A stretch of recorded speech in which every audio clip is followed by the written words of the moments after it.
Welcome to Amici, news and insight from the New York courts. I'm John Carr.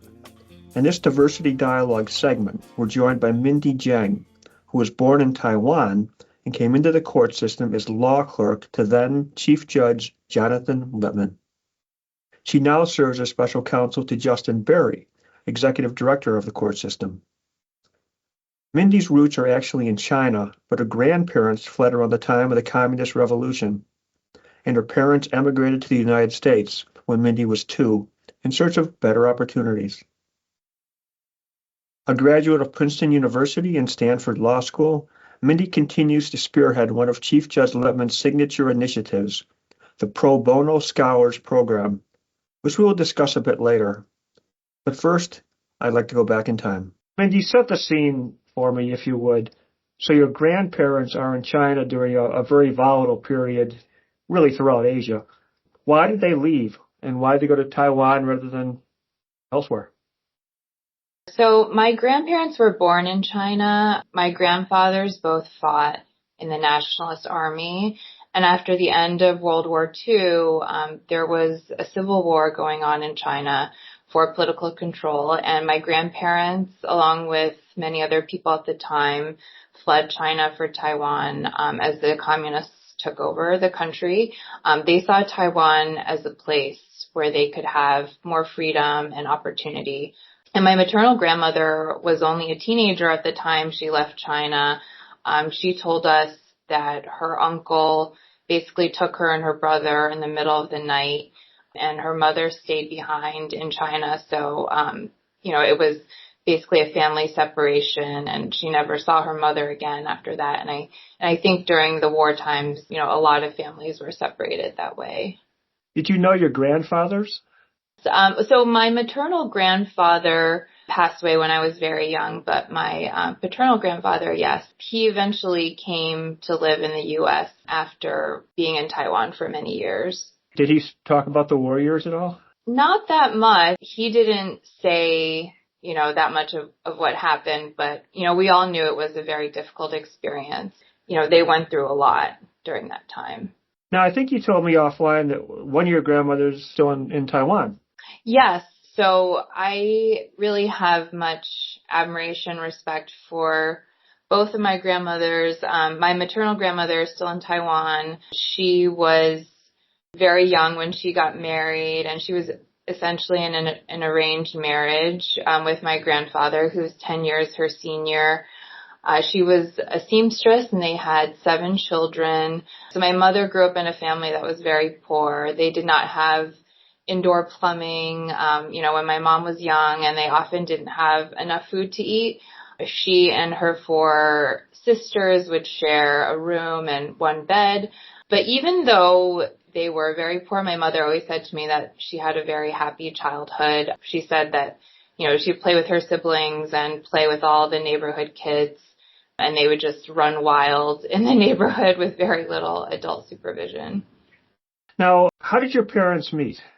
My parents met in college. They both attended National Taiwan University. So she was able to attend, by getting scholarships and paying very reasonable tuition fees. So, luckily my mom was able to attend a really great college, even though her family was not well off. What about your father? You said your mother grew up basically impoverished. How about your father?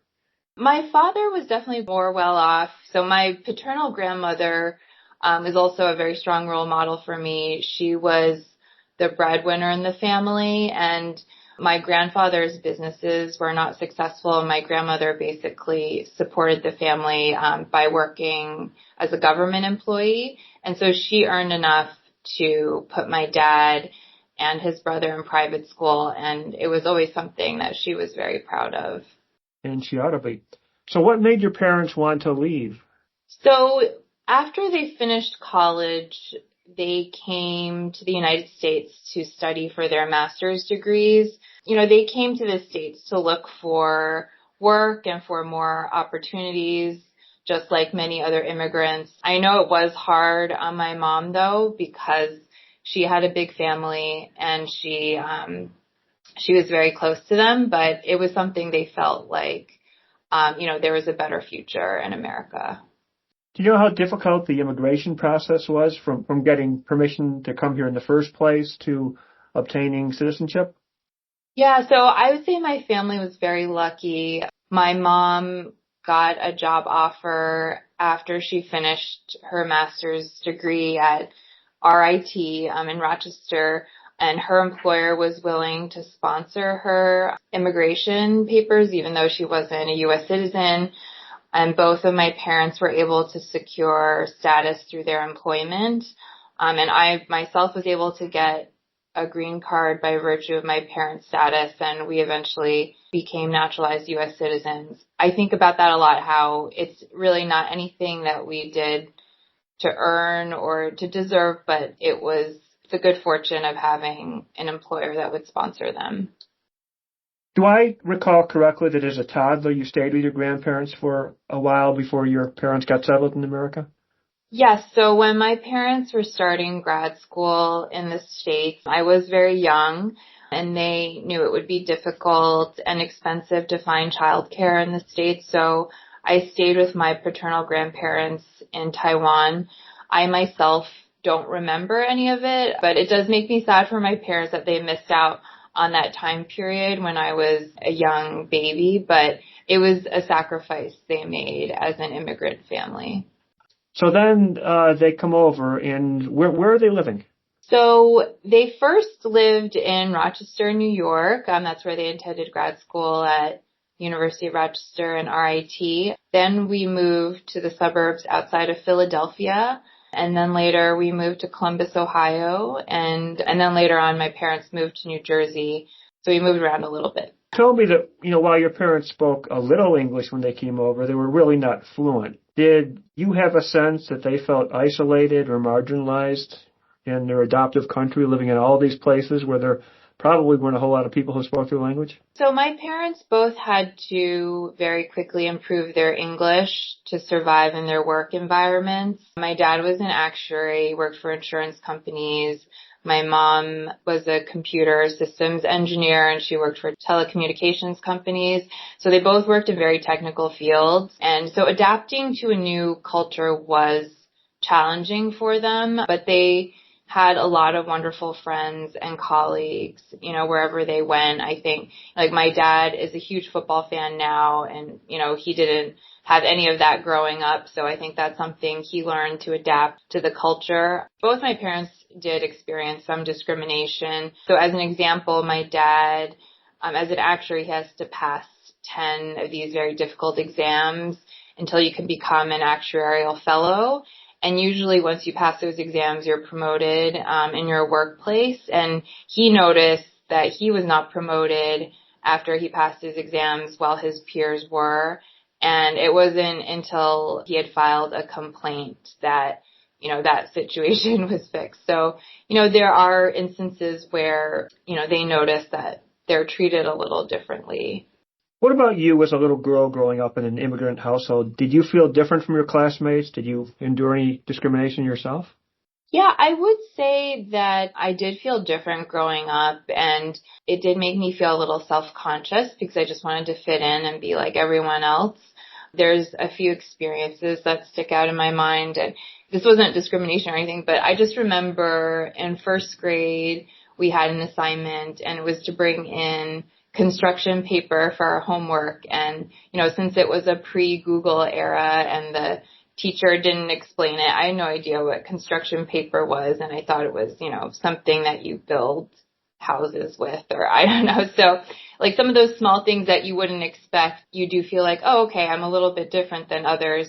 And then I think there were, insensitive comments, which, people hear all the time. I think now it's much, much better. There's so much more awareness of different cultures and different backgrounds. But yeah, I remember one of my very good friends in elementary school said to me, oh, I thought all Chinese people smelled like fish. And she was surprised that I didn't. And I didn't really know what to say to that. I guess I was just happy that I didn't smell bad to her. But yeah, I think, there's examples like that. But overall, I also had a lot of great friends and a lot of a strong supportive community too. Did you find people have a tendency to lump all Asian people together? Like Chinese, Yeah. Japanese, Vietnamese, Taiwanese? Yeah, I think that can happen, especially in places, in neighborhoods where people don't have a lot of exposure, so they just make assumptions about what you're like. What language was primarily spoken in your house when you were a kid? So we mainly spoke Mandarin Chinese, but I would say definitely English is my mother language. Like, I'm much more comfortable in English than in Chinese. As my brother and I got older, there was definitely more and more English in our house as well. Are there any lessons that your parents have passed down to you that maybe were passed down by their parents and maybe are being passed down by you to your children? So my parents have always had a very strong work ethic. They've ingrained in me the ideas of never giving up, persevering, even though you're going through a hard time, the importance of academics. And I'm very lucky my parents actually live with me now, and we are in a multi-generational household.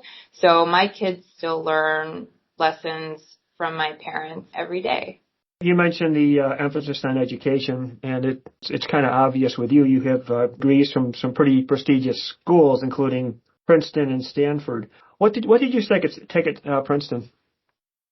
Sure. I studied public policy. I'm really glad that I was able to take my public policy degree and use it now because I'm working in government. So it's very relevant to what I do now. I had a really great experience in college.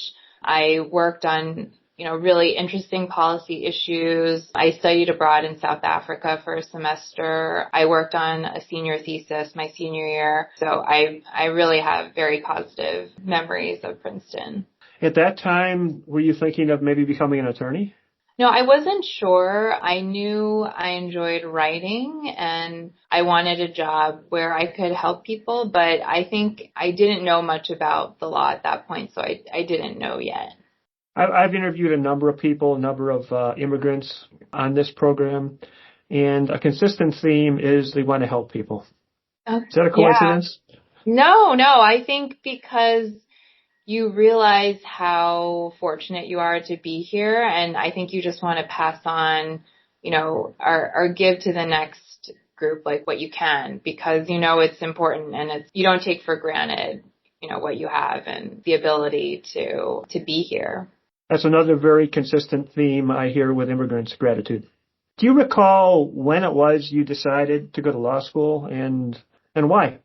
Sure. So when I was young, when we lived in Ohio, we had a next door neighbor who was an attorney. She was also a city council person, and I remember I shadowed her for a school project in middle school, and it made a really big impression on me.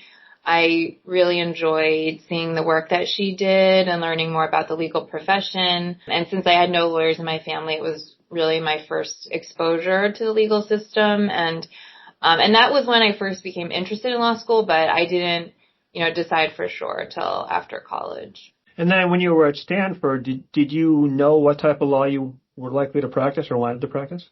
I didn't know for sure. What I decided to focus on at Stanford was clinical work because I wanted to get hands-on experience. I spent 2 semesters working in the immigrants' rights clinic, again, because I, know the importance of immigrants' rights. And I knew I wanted to come back east after law school because that was where my family was and where most of my friends were. So that was my main focus in law school and getting where I needed to be so I could find a job on the East Coast.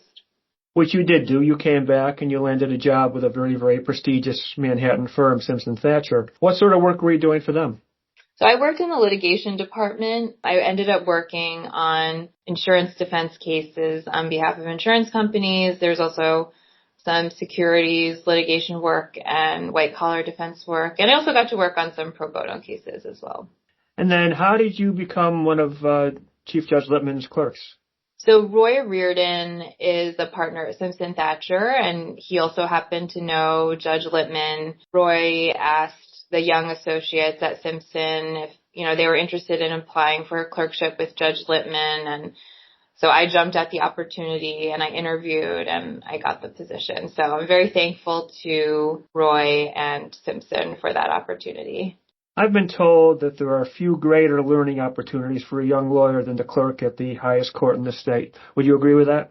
Yes, it was a wonderful experience. It was great getting to know the other law clerks in our chambers and also the staff of, Judge Saparik's law clerks and Judge Jones and Judge Smith, who were in the city at the time. And I have very fond memories of working at the Court of Appeals and the Court of Appeals staff. Judge Lippman is a very much a public figure, but you saw him in chambers, you saw him in conference, you saw him in private. What's this guy like? He's so persuasive.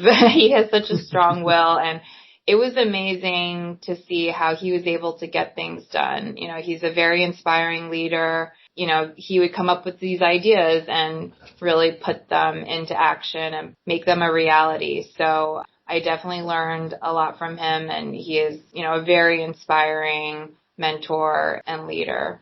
I always thought of him as kind of like the happy warrior. Yeah, definitely. What did you learn working for Judge Lippman? One thing I learned was to always volunteer, to speak up and be willing to step up to do more work if it's asked of you. So, the reason I was able to get a full-time position with the courts is because I took on an additional project. In addition to my law clerk duties, I worked on a law review article for Judge Lippman. And I think when he saw that I was willing to do that, he had more confidence in me, and so he offered me a speechwriter position after my clerkship ended. And that's really how I came to stay with the court system, and I'm really happy I did. What was the article on, the law review article?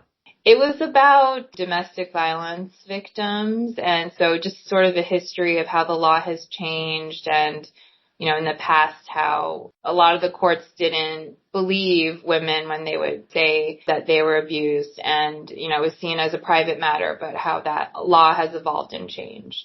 One of Judge Lippman's signature achievements, I think, would be access to justice. And I know you were involved in that to a considerable extent, but can you talk about that, and particularly your involvement with a pro bono scholars program?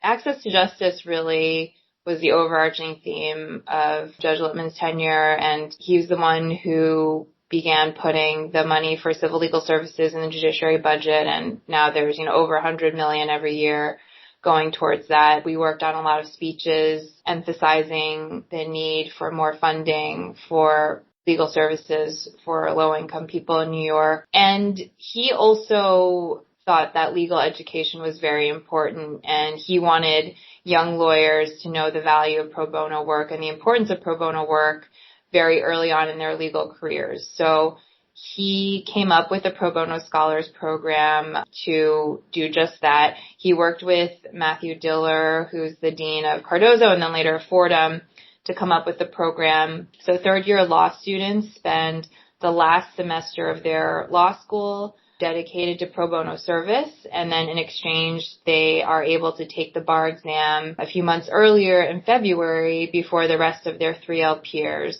And it's a way for students to get a jump start on their legal careers. It's a way for them to get hands-on training in an office setting or in a court setting, and it allows more low-income litigants to receive the legal help they need, and it also helps legal service providers to recruit new talent. And it's going on probably close to 10 years now, isn't it? And going strong?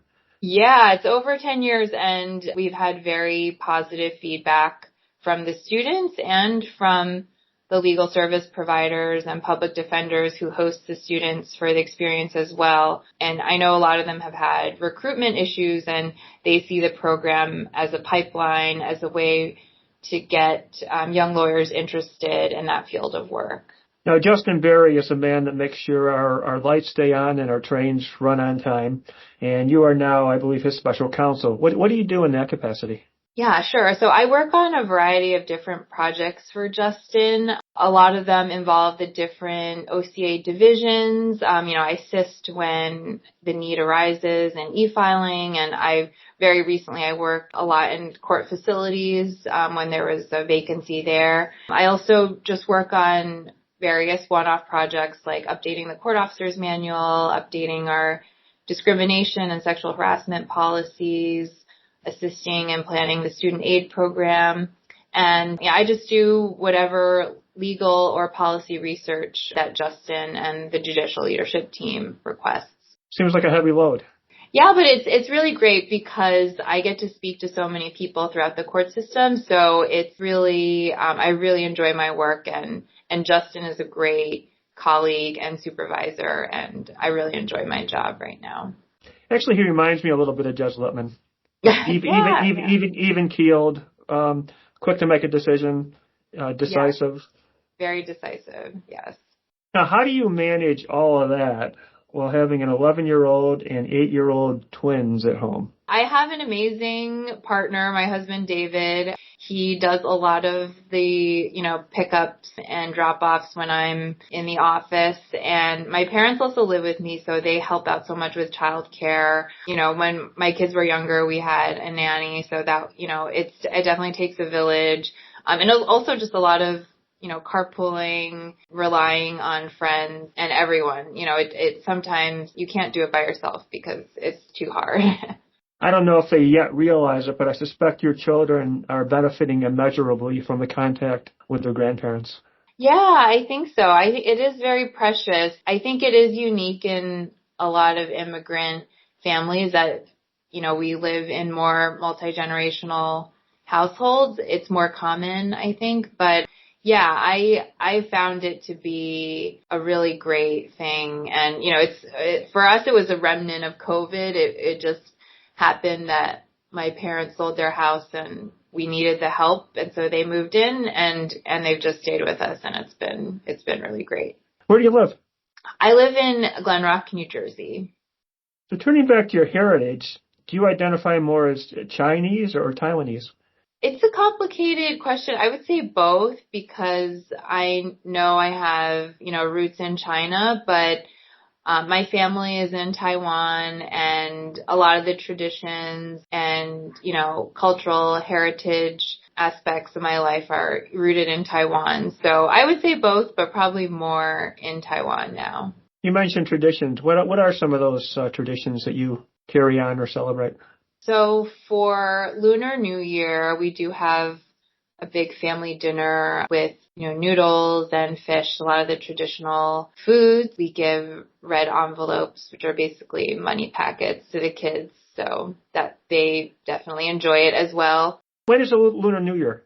It is generally in February because it's the lunar calendar, so it's different every year. It can be earlier in February or later in February or sometimes even in early March. So it's also called the Spring Festival. And in China, it's like the biggest, it's when everyone is traveling. So it's a good time not to go to China because the trains are all full and everyone's going home. They have a lot of migrant workers, so sometimes it's the only time that people go home to visit their family is during the Lunar New Year or the Spring Festival. And in China, going home could be a really long Oh, trip. Yeah. It can be like 3 days. So why is that such a big thing? So in the past, Chinese people went by the Lunar New Year or the lunar calendar. So it's like their New Year. It's like their big celebration every year. I guess in the Western world, it's, generally Christmas and New Year's. That's when a lot of people travel to see their extended family, right? So it's similar in China. It's just, and in other parts of Asia, but it's the Lunar New Year is the time when they do that. And then what do you do when you get together? So the people gather during that holiday era, and then what? What do you do? Yeah, people wear new clothes. You have a lot of food together. They set off fireworks. We don't do that because I'm terrified of fire and burning things down. But yeah, I think in China, I remember some friends saying that during that time, it's just constant fireworks going off, like outside. You just hear it. It's like a constant da da da da da da da outside. So yeah, it's people like to celebrate with that. I love that sort of thing, and those sort of traditions that immigrant communities have brought to us. Some of them have been adopted into the main culture. It's really great that OCA also has a lot. They have Lunar New Year celebrations now in some of the courthouses. So I think it really increases awareness and, more cultural understanding and knowledge across different people. Why does diversity matter in a court system? Or does it? It's so important. It's because our world is diverse and New York is diverse, and we need to be able to relate to all different types of people. And it's when we get to know different people with different backgrounds and experiences that we'll have a better understanding of, the world and our work. And I think it really enriches all of our lives. I think diversity is very important. And that is a wonderful place to close. And so, Mindy, thank you so much for your time and all you contribute to the court system all these years. Thank you so much, John.